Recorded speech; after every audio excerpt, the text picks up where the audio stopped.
Hey, hey, hey. Welcome to the Flow and Flourish Podcast. I am your host, Nicole Roan, and thank you for tuning in today. We are at the end of April already, and I know that I have been dropping a whole lot of information, talking a lot about different awarenesses, and today's going to be no different.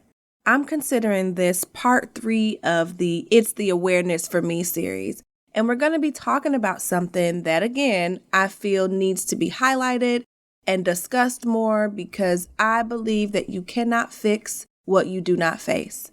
And so I want to tell you, thank you. If this is your very first time tuning in, you can absolutely expect to be in community with like-minded women who really understand what it's like to wear multiple hats, have competing priorities, who really need some help and guidance on managing capacity and figuring out how to create balance between their personal and their professional lives. So if this is your first time, make sure you go ahead and check out those first 5 or 6 episodes because I do lay the foundation and talk a lot about the pillars of flow. And you will want to make sure you understand what those are so that you can learn how to utilize them as you figure out how to flow effortlessly so that you can flourish tremendously in every single area of your life.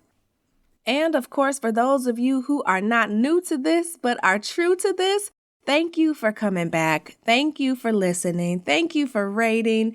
Thank you for sharing with other women who you know need to hear this podcast. And of course, just thank you so much for being here to tune in because it really means a lot to me. I know I say over and over that this podcast is my baby. And so I do this for each and every one of you that are listening, with the hopes that you will walk away with some nuggets, with some guidance, with some motivation, just something that's going to stir something up in you that leads ultimately to a transformation. And so with that, I do want to go ahead and tell you before I jump right into this episode that if you are seeking some coaching, if you need somebody to walk with you on your journey through work-life balance and capacity, don't forget that I am accepting new clients right now. Make sure that you at least go and check out that capacity calculator because that is the very first step to working with me. And after that, we can set up some time to determine if I'm the right coach for you. So again, if you are really in a season where you know you've been operating at max capacity, aka you're stressed out, overwhelmed, feel like there aren't enough hours in the day and really don't know where to start, then let's connect. Come talk to me and let's figure this thing out. Okay, so I'm jumping right in today because I'm talking about life after sexual assault. And I have to be really honest with you because I hesitated so much to record this podcast because I didn't want to ruffle feathers. I didn't want to keep talking about things that were heavy. But honestly, I'm being obedient and I know that there is at least one of you listening that needs to hear this. Similar to all the other awarenesses that I talked about this month, sexual assault awareness is, I was going to say celebrated, but that kind of feels like a wrong word. It's really highlighted in April. And so I want to share with you today how sexual assault and life after it really does impact your capacity in ways that you probably don't really consider off the top of your head. And talk about it from not just someone who has physically been impacted by it, but how our families, how our loved ones are impacted in their capacity in their everyday lives as well. And then I want to make sure that I'm giving you some tips and some tools and some resources on how to really live after a traumatic event such as sexual assault. Now, in the name and spirit of obedience, I also want to let you know that I struggled with whether or not I was going to share some of my personal story and experience with this. And I really do feel moved to say and give this disclaimer that no, I am not a licensed clinical therapist, social worker, psychiatrist, none of that. But I do have my own personal experience. I have been a victim of sexual assault and on more than one occasion. And so the tone and the lens that I'm speaking to you from is from that of a survivor. So I will be sharing, of course, not gory details and all of that good stuff, but just really talking about from my experience and even from working with some of my clients, the trauma that comes from that and how that shows up in the different areas of our flow, the different areas of our lives. And I just want to talk about it. I want this to be a safe space where you can say, you know what? That hit close to home because that happened to me too, or something similar, right? And 9 times out of 10, and I'll start giving you some of the stats in a minute, but honestly, like 1 in 5 or 6 women have been victims of sexual assault. So if it's not you, it could be your mom, your auntie, your friend, your child, your cousin, a coworker. It happens way too frequently for this to not be impacting at least one person that's listening to this. So let's go ahead and get right into it. To make sure that we're all on the same page in terms of what we're talking about, I do want to go ahead and read you a definition that I found of sexual assault.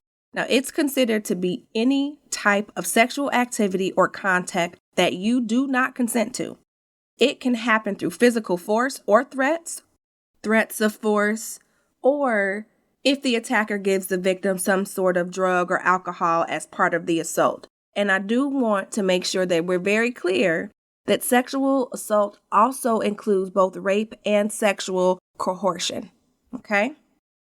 And so I mentioned earlier that 1 in 5 or 6 of us women in the United States alone have experienced sexual assault.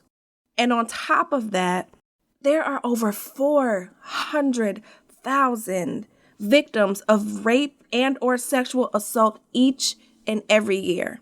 And the most alarming part of that is that people between the ages of 12 and 34 are the highest risk. Now, I know there's a lot of people who might be in that maybe 25 to 40 bracket and 40 plus and so on. But think about that. Like, these sort of things are happening at an alarming rate to young ladies. And it's not that it doesn't happen to men, because I know that it does. But I'm focusing on women today because my goal is to really highlight and help one of my listeners, some of my listeners, any of my listeners, that this is going to impact. And so when you think about those statistics, I want to talk a little bit about how the aftermath of this really comes up from a mental and emotional capacity. And then I'll talk about it, how it impacts you from your work capacity, like how you show up, and then how it honestly hits your pocketbooks. But I do want to tell you a little bit more about my own situation.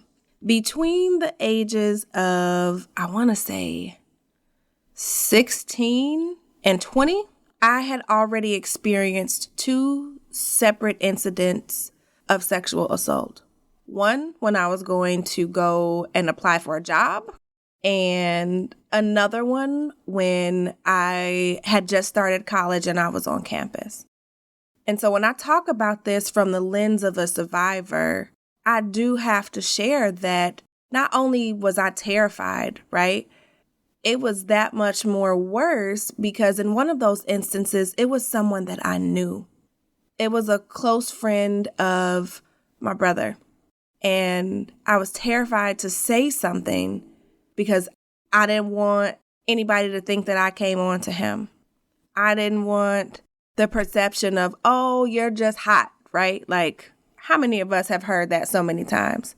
It's almost like the victims get the blame because of the way that they dressed or something that they said, or they, been intimate with the person before.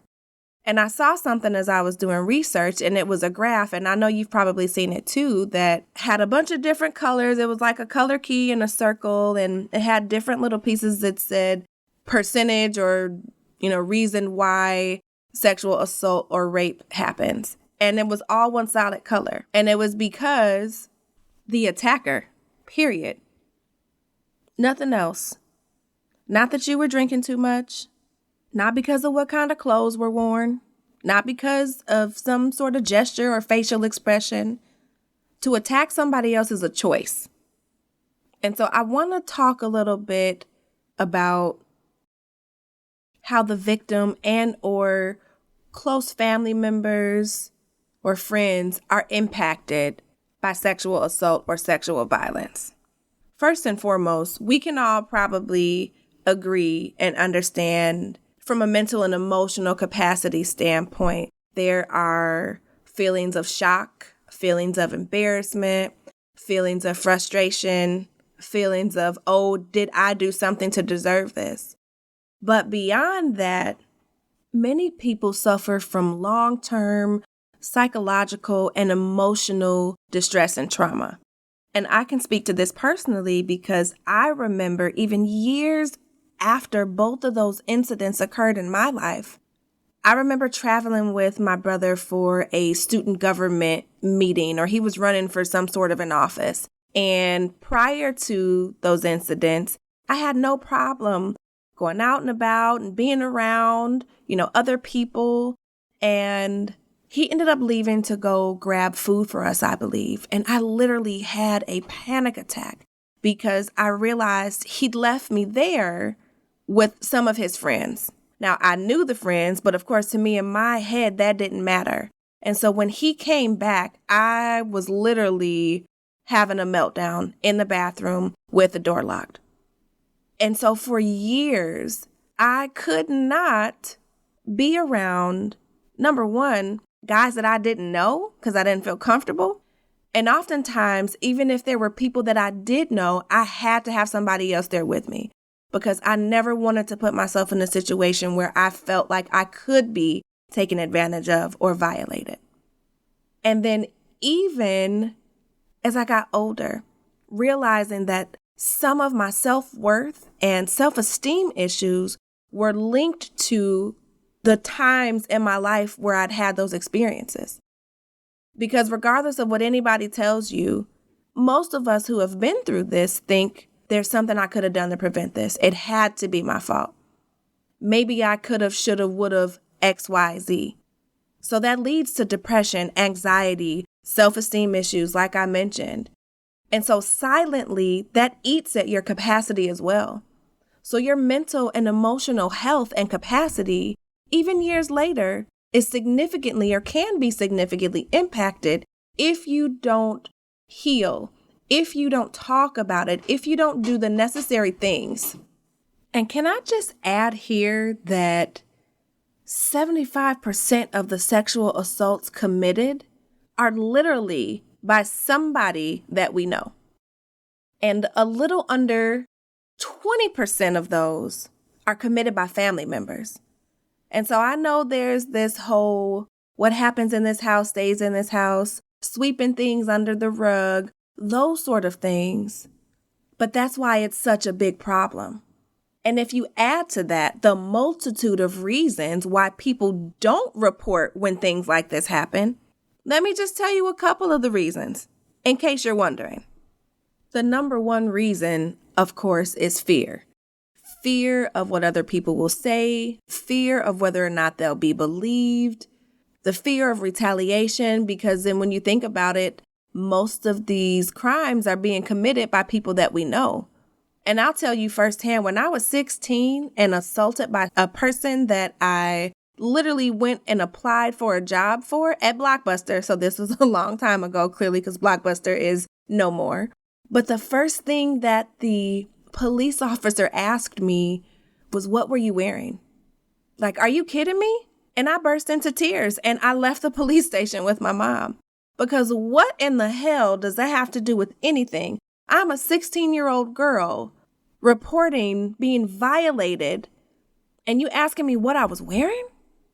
So, of course, number two is because people don't think that they're going to be believed and they don't want to necessarily expose the people that have harmed them. And again, that goes back to how frequently it happens to us by people that we know. And so we got to stop this protecting people, because if we continue to operate like that, they're going to continue to hurt other people. And I know you may not think that it's your place or your business, but it is. You have a duty and an obligation. Because if somebody hurt you, what makes you think they're not going to hurt somebody else? And I know that's a lot of weight to have on your shoulders. But my whole hope in sharing all of this with you is that you even if it's years later, you come forward and say something so that other people don't have to go through that. I know I could go on, and this really is coming from the heart. So let me get back on target and talk a little bit about how these situations impact our loved ones. So whether you know it or not, just because you may be a close friend, family member, acquaintance of someone who has experienced sexual assault, you actually tend to have the same sort of emotional reactions, right? Of guilt, of shame, regret, frustration, anger, because you feel like maybe there's something that you could have done. And being a friend of a couple of people who've also experienced that, I know firsthand that feeling.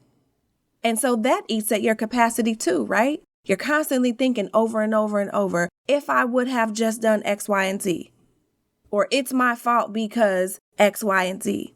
When the reality is, let's go back to the beginning of this. Whose fault is it when a sexual assault occurs? The attacker's fault. Exactly. And it's easy for me to sit here and tell you that from this point of view and in my life, but I remember being in the shoes of being a good friend or family member and feeling like, I don't care what nobody says, I could have prevented it. And so again, when you don't manage those things or get the help that you need from a professional to deal with the things and feelings and emotions and thoughts that come from this, they suck up your capacity. And so let's talk about that from a work perspective. I was reading a study, I believe from the CDC, and it referenced that about 45% of people who are impacted by sexual assault exhibit issues at work, specifically around being able to concentrate because of PTSD. The anxiety and depression causes them to take time off from work. And then ultimately, they're unable to perform their jobs as well as they were prior to the assault, which leads to write-ups, performance plans, and even termination. And then as a result of that, I believe in 2015, the EEOC awarded over $164 million to individuals who felt like they were targeted or unfairly treated based on disclosing private general information around their mental health or well-being as related to some sort of sexual assault.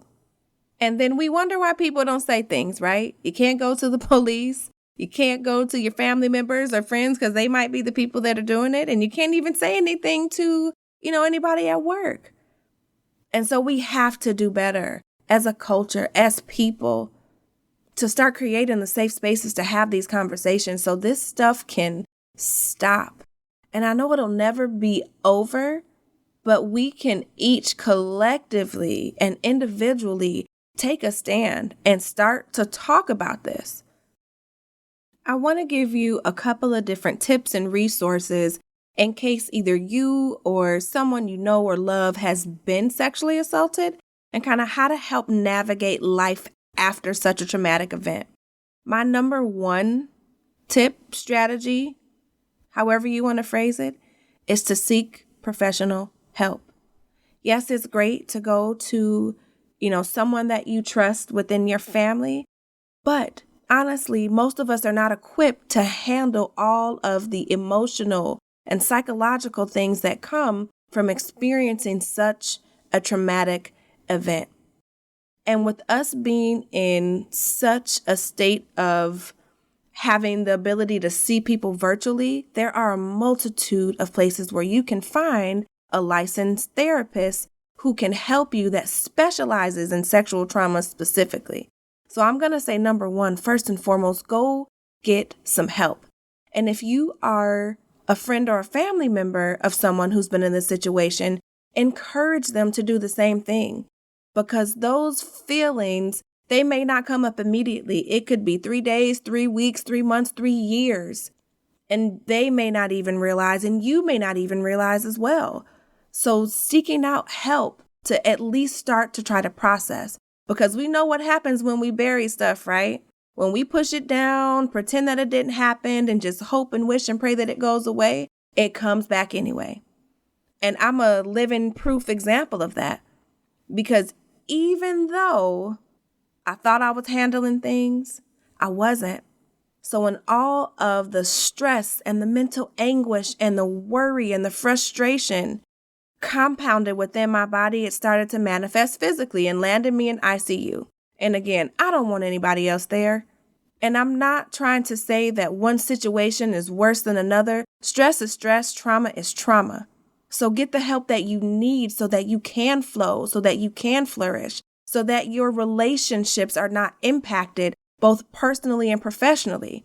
Because it's going to be really difficult to trust people in any regard if you don't even feel like you can trust yourself.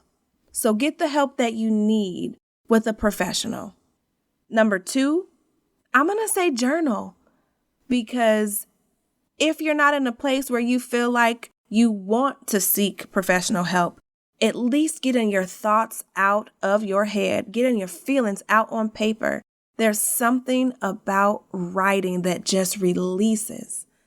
And being able to say, hey, I feel like crap today because of X, Y, and Z, or I'm having a better day, I'm having a flashback, whatever it is, putting a name on it is going to also help you to process. So get in the habit of journaling, writing out how you feel, what you're thinking, so that all of that's not swirling around on the inside of you. And number 3, I know it may sound, I was going to say taboo, but not even that. Contradictory, I guess, is to do your best to practice self-care. And what I mean by that is getting rest, eating, not isolating, really taking care of yourself. Because oftentimes, if gone untreated, trauma results in chronic depression, anxiety, mental health issues. And hand in hand with that goes not eating, not drinking, not sleeping. So it can probably be very difficult, especially right after a sexual assault, because of nightmares and all of those things, to do that. But as you go on your healing journey, I encourage you to practice self-care and to incorporate it in your routine. And remember, self-care is not just about going to get a facial or a massage. It's doing what's best for you. It's listening to your gut. It's taking the time to say, hey, what do I need in this moment? What do I need to feel okay? What do I need to feel safe? And practicing that and doing that. So as a survivor, I'm telling you from someone who's been through it, these 3 things will help you tremendously. Now, if I rambled and didn't cover everything I said I was going to cover, I will apologize now. I had to get on here and get this out because I knew if I didn't do it, it wouldn't happen. And I know by the goosebumps I have had while recording this, that this is going to bless somebody. Somebody needs to hear this. I want to tell you, listener, who may be the victim or survivor or friend or family member, it's not your fault. I don't care what nobody says to you. It is not your fault. And healing is a process. Take the time you need. Don't let anybody tell you you should be over it. Nobody. Take the time you need to heal and do the work that comes along with it. Know that you are not alone. Know that there are so many other people who unfortunately have suffered from something either identical or similar to what you are going through. So find you a tribe of people that can help uplift you. Find you a group of women who can pray over you, who can help you take off your mask, who can help you to really tap into yourself. Because this is a journey. It's not a destination. Healing is a journey. So with that, I want to just tell you how thankful I am that you listened today. I know that if you're listening to this, it's for a reason, because you wouldn't listen just based on the title if this wasn't something that resonated with you. And so I always invite you to reach out to me if this has helped you and say, listen, I needed that. If you know somebody that needs to hear this, send it over to them too, because we are all responsible for each other. I do believe I am my sister's keeper, and I know that sounds corny, but I truly believe it. Ask any of my friends, ask my family members, ask my P2P sisters. I genuinely love and care about my circle, and I want all of us to win. And winning starts with having uncomfortable conversations about things that we don't typically talk about. So have a good rest of the week. Take care of yourself. And I promise that next week will be a little bit lighter and fluffier. We're not going to be so heavy. But I had to get this out. I don't want any of us running around at max capacity and not realizing how things of old that we thought we've tucked away and dealt with are still coming up and causing us to operate out of overwhelm, out of fear, and out of anxiety. So let's get to the root of this. And as your capacity coach, I thank you for allowing me to pour into you, and I look forward to continuing to help you create balance between your personal and professional life without ever having to sacrifice yourself, your family, and what matters most to you. I'll talk to you next week.